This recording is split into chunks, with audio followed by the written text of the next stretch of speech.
In today's video, I'm going to teach you how to send an email in Sendgrid using single sends. We'll start right from the Sendgrid dashboard. Once you're logged in, look over to the menu on the left-hand side of the screen. Find the option labeled Marketing and click on it. This area is where you'll manage your marketing campaigns, including one-time email broadcasts.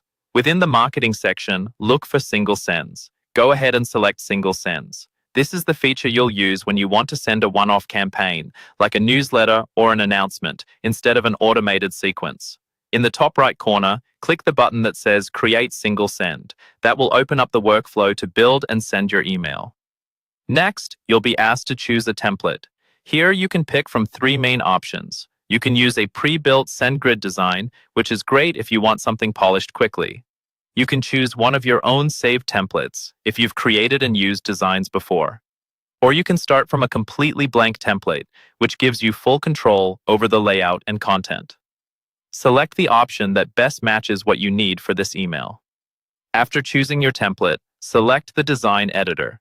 This editor is a visual drag-and-drop builder that makes it easier to design your email without needing to write any code. It's where you'll control how your email looks and what content is included.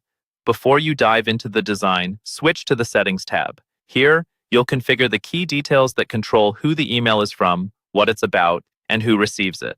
First, choose the From sender. Make sure you select a verified sender email, since Sendgrid requires this for deliverability and to ensure your message actually reaches inboxes. Next, type in your subject line. This is what your recipients will see first, so make it clear and relevant. Then, choose your recipients. You can select one or more lists or segments depending on how you've organized your contacts. Be careful here and confirm you're sending to the right audience. Now move back into the design area and build your email. Use the drag and drop content blocks to add text, images, buttons, dividers, and any other elements you need. Take a moment to check spacing, links, and mobile responsiveness so the email looks good on different devices.